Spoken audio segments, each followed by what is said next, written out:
Si Naipan ay isa sa mga sikat sa kapitbahayan. Hindi dahil isa siyang mananayaw na ang paay singgaan ng sabay ng bituin. Hindi rin dahil ginawa niyang buhod tangi ang sarili sa larangan ng politika o panitikan.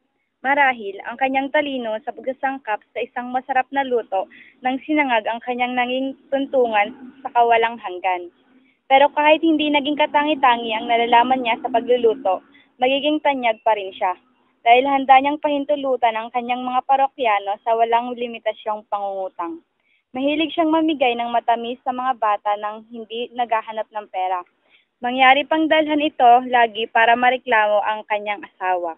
Pero sasabihin niya, ang 20 satang na halaga ng matamis ay hindi ipinaghihirap ng pamilya. Pag ang tankum, isang mataas na opisyal na naninirahan sa isang iskinita, may gusto ng isang masarap na kape, sasabihin nito sa anak, ang kape mula sa tindahan ni Naipan. Marami siyang maglagay ng gatas, iisipin mong nag-aalaga siya ng baka para roon. Sa iskinita ring iyon ay naninirahan ng isang lasenggong hilig ng lumitaw sa kainan at tumula ng mga berso mual sa kwento ni na Kung Chang at Kung Tien. Ika lang mali yung makikinig si Naipan ng taimtimang atensyon. Pagkatapos magpalabas, hihingi ang lasenggo ng isang libreng baso ng tsaang may yelo. Lagod na mga ipinagkaloob ni Naipan na may kasama pang donut para kompleto. Pag maulan, sasabihin ni Naipan sa mga estudyanteng dalagita, mga binibini, nahihirapan na kayo sa pagtatampisaw sa putik mula ngayon. Pwede niyong bitbitin ang inyong sapatos hanggang sa aking tindahan at doon isuot. Niyang binibigyan ang mga ito ng malinis na tubig para panghugas ng paa. Pero eksaktong 8, gabi-gabi, isasara niya ang kanyang tindahan. Sasabihin sa kanya ng mga kaibigan niya, dapat kang magbukas at magsilbi sa gabi. Diyan magandang negosyo, mas madali kang yayaman. Tatawa si Naipan at sasabihin, mas masarap matulog kaysa magpayaman ng mabilis. Ikaw. Ang sagot na ito ay may pinupukaw sa puso ng mga nakakarinig na mas mayaman kaysa kay Naipan. Pero hindi pa rin kontento sa mayaman nila. Bagkos ay nagkukumagkag pang makapagpundar ng mas malaki pang kayamanan. Ang mga taong naninirahan sa eskinita, pauwi sa kanilang bahay sa kalaliman ng gabi, pagkaraan ng maghapong ginugol sa paghahanap ng pera, ay makakatanaw kay Naipan na nakahilig sa kanyang maliit na silyang ditiklop. Kontentong nakikipag-usap sa asawa. At maiisip nila sa kanilang sarili, ang saya-saya nilang tingnan, malaya sa paghahangad sa kayamanan, mas mabuti pa sila sa amin. Isang gabi ay nagpunta sa sinihan ang kanyang asawa at nag-iisa si Naipan. Papadilim na at naghahanda na siyang magsara ng tindahan nang mabilis na pumasok ang isang kabataang lalaki. Anong maipaglilingkod ko sa inyo, sir? Tanong ni Naipan. Sa halip na sumagot, naglabas ng baril ang estranghero at itinapat ito sa puso niya. Hindi ito naunawaan ni Naipan, pero nadarama niya na hindi maganda ang mga pangyayari. Iabot mo ang salapi mo. Marahas na sabi ng kabataang lalaki. Lahat kung anong meron ka. Mukhang ang patayan ang uso sa mga panahong ito. Nagbabarilan ang mga tao araw-araw. Pag pinatay kita, wala ka ng espesyal doon. At pag napatay mo ko, hindi ka na rin masyadong nakakapagtaka. Kaya bilisan mo na. Pag hindi ko nakuha ang salapi, patitikimin kita ng bala. Hindi nanginig si Naipan. Kalmante siyang nakatayo at sabi niya sa tinig na para nakiusap lang. Ibibigay ko sa iyo ang pera pero hindi dahil sa baril mo. Ibibigay ko sa iyo dahil mukhang kailangan mo yun. Baka nakasalalay rito'y buhay at kamatayan. Ito lahat ang perang meron ako ay nandito. Kunin mo na at umuwi ka na. Agad. Sinong nakakaalam? Siguro yung may sakit ang iyong ina. Siguro yung maraming taong naghihintay roon. Iniisip kung mag-uuwi ka ng pera o hindi.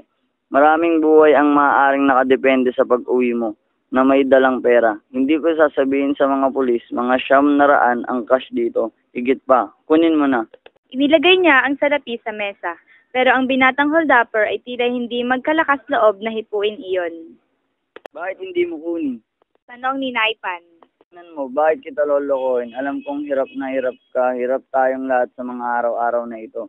Hindi ako naniniwalang masama kang tao. Sino ang gustong maging magnanakaw kung may iwasan niya?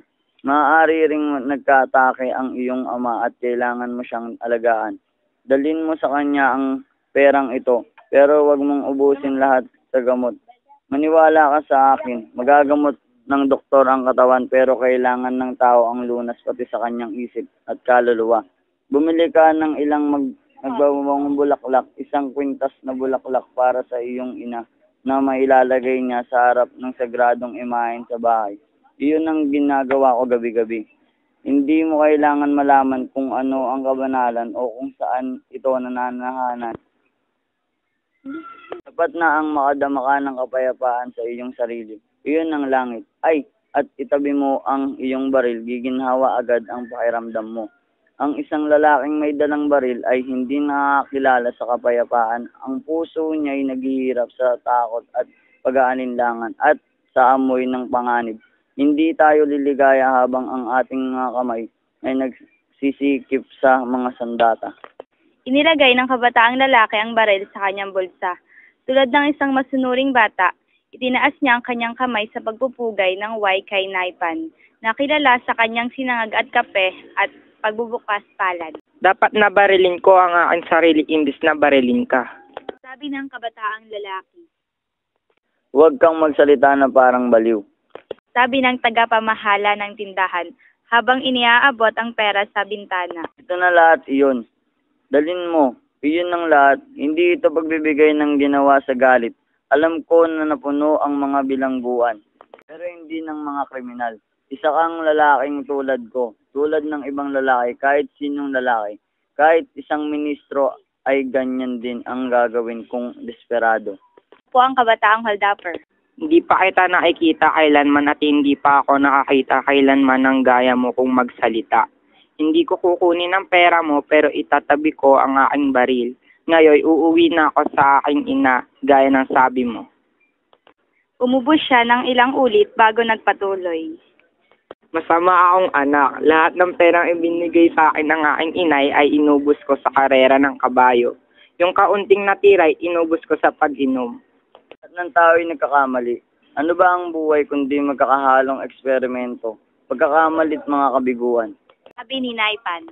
Hindi malakas ang katawan ko, alam mo? Pagpapatuloy ng kabataang lalaki. Narinig mo ba ang ubo ko?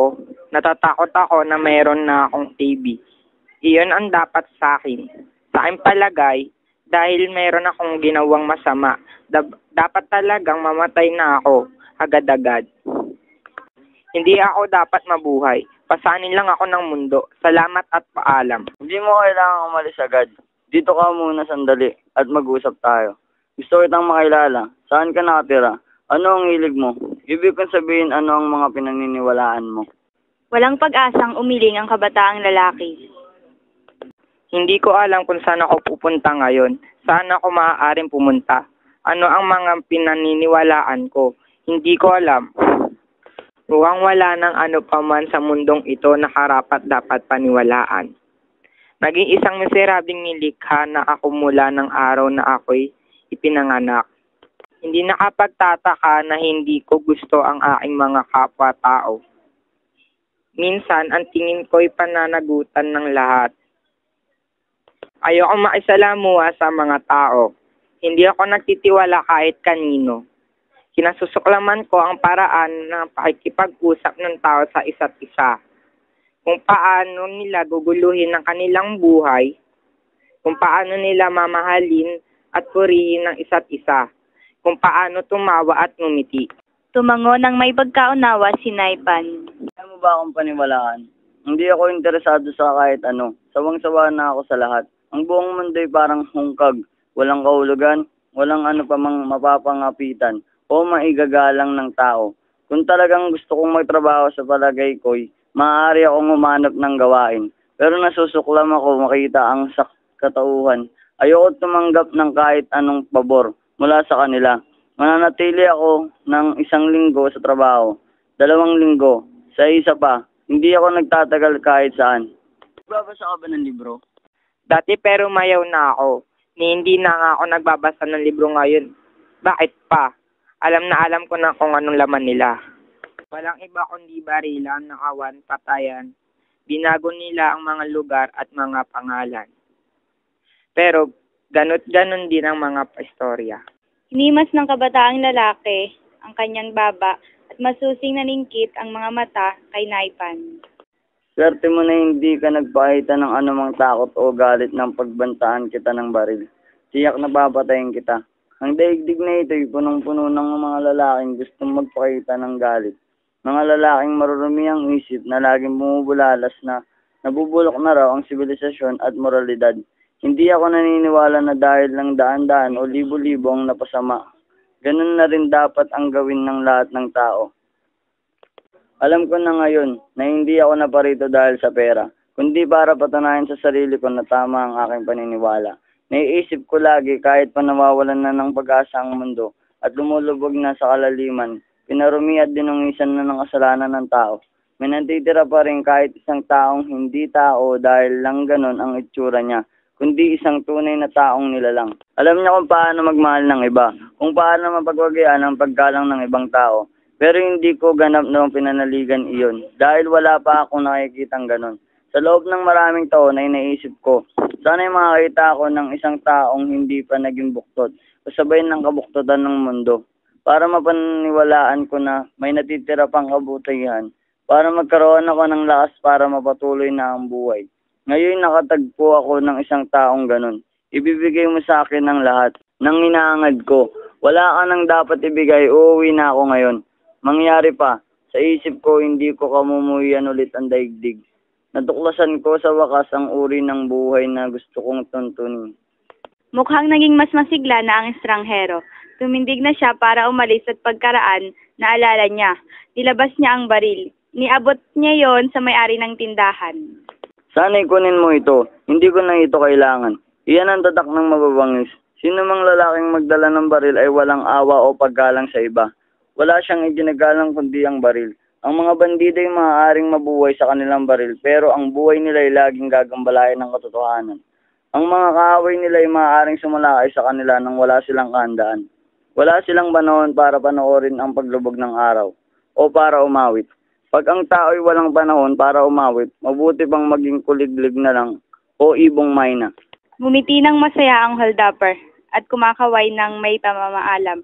Idinugtong nito, Babalik ako para makita ka uli, pero huwag mo na ipapakita sa akin ang baril. Yan ang kaaway ng isang malinis na buhay. Paalam. nawala sa dilim ang estranghero. Yumuko si Naipan, ang may-ari ng tindahan, para bisitahin ang pinakabago niyang pag-aari. Niisip niya na bukas sa ipagbibili na iyon. Kailangan niya ang bagong panlasa ng kape.